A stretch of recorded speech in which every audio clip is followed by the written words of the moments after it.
রায় ও মার্টিনের প্রশ্ন বিচিত্রা এটা তো খুবই পরিচিত এবং সকলের কাছে খুবই ভরসার একটা প্রশ্ন বিচিত্রা কোশ্চেন ব্যাংক। তো রায় মার্টিনের প্রশ্ন বিচিত্রা ক্লাস 9 এই বইটা থেকে তোমরা অনেকে ফার্স্ট সামেটিভ ইভ্যালুয়েশনের প্রস্তুতি নিচ্ছ।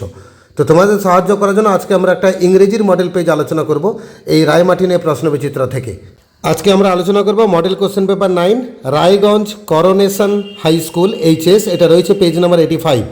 একের দাগে একটা সিন প্যাসেজ রয়েছে, কবিতা দিয়েছে, I love the fitful gust that shakes the casement all day. আমার সেই দমকা বাতাস ভালো লাগে যেগুলো ঝাঁকায় জানলার পাল্লাগুলোকে সারাদিন ধরে। এটা আমাদের নেওয়া হয়েছে লেসন নাম্বার 3 অটাম কবিতা থেকে, জন ক্লেয়ারে লেখা। তো লাইনগুলোর মানে আর বলছি না, সরাসরি প্রশ্ন উত্তর বলছি, মন দিয়ে শোনো। এর আগে দিয়েছে complete the following sentence with information from the given poem. এই কবিতা থেকে তথ্য নিয়ে নিচে কয়টা বাক্য দেওয়া আছে সেগুলো কমপ্লিট করতে বলেছে। একের দাগে all through the day the fitful gust shakes the casement. সারাদিন ধরে দমকা বাতাস ঝাঁকায় কাকে?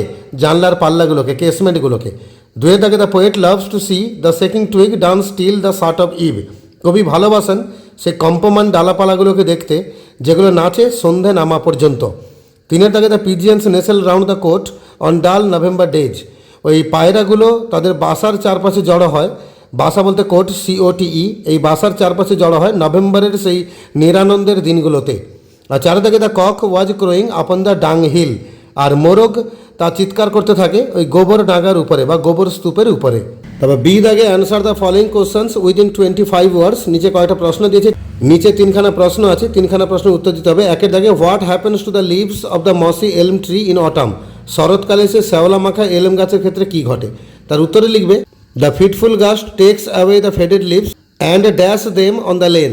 ওই দমকা বাতাস কী করে? ওই মসি এলম গাছ থেকে শুকনো ঝরা পাতাগুলোকে কেড়ে নেয় এবং রাস্তার উপরে আছড়ে মারে। আর দুয়ে দাগে name the 2 objects of nature that are personified in the poem.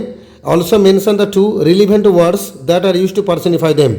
দুটো বস্তু প্রকৃতির এ খুঁজে বার করতে হবে এই কবিতা থেকে যাদেরকে পার্সনিফাই করা হয়েছে, মানে ব্যক্তির মতো করে ভাবা হয়েছে, এবং তারা যে ব্যক্তির মতো কাজ করছে সেই সম্পর্কিত দুটো শব্দই বা কী কী। তার উত্তরে লিখবে the 2 objects are fitful gust and shaking twig. তো দুটো অবজেক্ট হচ্ছে সে দমকা বাতাস এবং কম্পমান ডালাপালা। And the relevant words are shakes and dances. এবং সম্পর্কিত শব্দ হচ্ছে ফিটফুল গাস্টের ক্ষেত্রে সেক্স আর শেকিং টুইগের ক্ষেত্রে ডান্সেস। আর তিনি থেকে what happens to the acorns. Acorn মানে ওক গাছের বীজগুলোকে বলা অ্যাকর্ন, তার ক্ষেত্রে কী ঘটে? উত্তরে লিখবে the acorns fall pattering near the old crow's nest. ওই ওক ফলগুলো পড়তে থাকে আওয়াজ করে, টপাটপ টপাটপ আওয়াজ করে পড়তে থাকে ওই বুড়ো কাকের বাসার কাছে। একটা আনসিন দিয়েছে, পড়ছি শোনো। Long hours of sitting while raising the risk of diabetes and cardiovascular disease may also threaten brain health, medical researchers said on Thursday after what they described as a preliminary study. তো সদ্য একটা চিকিৎসা বিজ্ঞানের গবেষণা হয়েছে যাকে তারা নাম দিয়েছে প্রিলিমিনারি স্টাডি। সেখানে বলা হয়েছে দীর্ঘক্ষণ ধরে অনেকক্ষণ ধরে বসে বসে কাজ করা, মানে অনেকক্ষণ বসে থাকা, তাতে কী হয়? ডায়াবেটিস মানে মধুমেহ রোগের ঝুঁকি বাড়ে, সঙ্গে কার্ডিওভাস্কুলার ডিজিজ মানে হৃৎপিণ্ড সংক্রান্ত বিভিন্ন রোগ সেগুলো বাড়ে, আর তার সঙ্গে ব্রেন হেলথ মানে ব্রেনের যে স্বাস্থ্য সেখানেও ক্ষতি হয়, মানে ব্রেনের হেমারেজ হওয়ার সম্ভাবনা থাকে। সদ্য চিকিৎসা বিজ্ঞানের গবেষণা এটা জানা গেছে, বৃহস্পতিবার দিন এই গবেষণাটা প্রকাশিত হয়েছে। The study by US researchers has suggested that prolonged sitting appears to be associated with change in the medial temporal lobe, যাকে সংক্ষেপে MTL বলে, a section of the brain critical for formation of a new memories. আমেরিকার কিছু গবেষকরা এই গবেষণা করেছেন, তারা দেখেছেন যে দীর্ঘক্ষণ বসে কাজ করে থাকা বা দীর্ঘক্ষণ বসে থাকা এর ফলে কিন্তু কী হচ্ছে, কিছু চিকিৎসা বিজ্ঞানে কিছু পরিবর্তন ধরা পড়ছে MTL, যেটা ব্রেনের কিছু ক্রিটিক্যাল ফরমেশন তৈরি হচ্ছে, যাতে নতুন স্মৃতিশক্তি কিন্তু গঠনে বাধাপ্রাপ্ত হচ্ছে।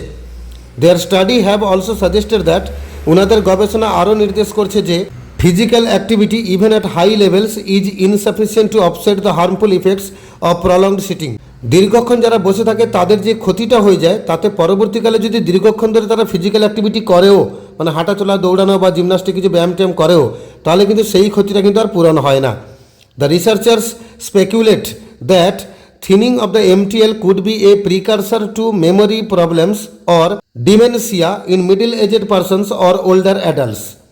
গবেষকরা নির্দেশ করছেন যে এই MTL এর পরিমাণটা কমে যাওয়া কিন্তু একটা পূর্ব নির্দেশক হতে পারে যে স্মৃতিশক্তির সমস্যার ক্ষেত্রে বা ভুলে যাওয়ার প্রবণতার ক্ষেত্রে, বিশেষ করে মধ্যবয়স্ক মানুষ এবং বয়স্ক মানুষদের ক্ষেত্রে। Boston University researchers had observed in 2015 that Boston university গবেষকরা 2015 সালে পর্যবেক্ষণ করেছিলেন যে পিপল এজেড বিটুইন 55 থেকে 82, মানে 55 থেকে 82 বয়সী যে সমস্ত লোকেরা who took more steps through either walking or jogging performed better on memory test than those who were sedentary. মানে গবেষণা দেখা যায় 55 থেকে 82 বছর বয়সী যারা হাঁটেন বা জগিং করেন তাদের মেমোরি বরং ভালো যারা বসে বসে কাজ করে তাদের থেকে। Another US study last year had found that people who are at risk of Alzheimer's disease and spend time in moderate physical activity, the equivalent of a brisk walk, are more likely to show healthy patterns of glucose metabolism, a measure of brain health and activity. আর একটা গবেষণা দেখা গেছে গত বছর হয়েছিল, তাতে দেখা গেছে লোকেরা ওই অ্যালঝেইমার রোগেও আক্রান্ত হচ্ছে এবং তারা পরবর্তীকালে ফিজিক্যাল অ্যাক্টিভিটি হয়তো করছেন, তাতে কিন্তু তারা হাঁটলে বা ওটা কিন্তু অ্যাকচুয়ালি একটা স্বাস্থ্যকর প্রভাব ফেলছে গ্লুকোজ মেটাবলিজমের ক্ষেত্রে, যেটা ব্রেন হেলথ বা অ্যাক্টিভিটির নিরাময়ক হিসেবে কাজ করতে পারে। সো স্বাস্থ্য বিষয়ক একটা আনসিন ছিল, খুবই গুরুত্বপূর্ণ। এবার কিছু ট্রুফলস আছে, টিএফ লিখতে হবে, সঙ্গে সাপোর্টিং স্টেটমেন্ট দিতে হবে। Long hours of standing threatens the brain health. দীর্ঘক্ষণ দাঁড়িয়ে থাকাটা কিন্তু ব্রেন হেলথের পক্ষে ক্ষতিকারক। কথাটা ভুল, দীর্ঘক্ষণ বসে থাকাটা। তাহলে সাপোর্টিং আমরা লিখব long hours of sitting while raising the risk of diabetes and cardiovascular disease may also threaten brain health. তাহলে লং আওয়ার্স থেকে ব্রেন হেলথ পর্যন্ত এটা সাপোর্টিং স্টেটমেন্ট 1। আর 2 থাকে thinning of MTL can lead to dementia. তো MTL এ পাতলা হয়ে যাওয়াটা কিন্তু স্মৃতিভ্রংশের একটা কারণ হতে পারে, অবশ্যই ঠিক। ট্রু টি লিখলাম। সাপোর্টিং দেবো আমরা the thinning of MTL could be a precursor to memory problems or dementia. তাহলে দ্য থিনিং থেকে শুরু করে ডিমেনসিয়া পর্যন্ত এটা সেকেন্ড সাপোর্টিং স্টেটমেন্ট। 3 থাকে physical activity can counter balance the harmful effects of prolong sitting. তো দীর্ঘক্ষণ বসে থাকার ফলে যে ক্ষতিগুলো হয়ে যায় সেটা পরবর্তীকালে মেরামত করে দিতে পারে ফিজিক্যাল অ্যাক্টিভিটিগুলো। কথাটা ভুল। সাপোর্টিংয়ে লিখবে physical activity even at high levels is insufficient to offset the harmful effects of prolonged sitting. তাহলে ফিজিক্যাল অ্যাক্টিভিটি থেকে শুরু করে প্রলংড সিটিং পর্যন্ত এটা থার্ড সাপোর্টিং স্টেটমেন্ট। আর বি দাগে 2খানা কোশ্চেন দেওয়া আছে, সেটাতে প্রথম প্রশ্ন how does prolonged sitting affect our health. এই দীর্ঘক্ষণ বসে থাকাটা আমাদের কীভাবে স্বাস্থ্যের ক্ষতি করতে পারে। তাহলে এক্ষেত্রে তোমরা এই দুটো বাক্য লিখবে। একটা লিখবে long hours of sitting while raising the risk of diabetes and cardiovascular disease may also threaten brain health. এই বাক্যটা তুলবে, সঙ্গে আবার এখান থেকে তুলবে prolonged sitting appears to be associated with changes in the medical temporal lobe MTL a section of the brain critical for formation of new memories. তাহলে long hours থেকে হেলথ অবধি তুলে দেবে, আর প্রলংড সিটিং থেকে শুরু করে মেমোরিজ অবধি তুলে দেবে। লং থেকে হেলথ অবধি তুলবে, প্রলং থেকে মেমোরিজ অবধি তুলবে। দুটো বাক্য লিখলে তবে একের দাগের উত্তর হবে।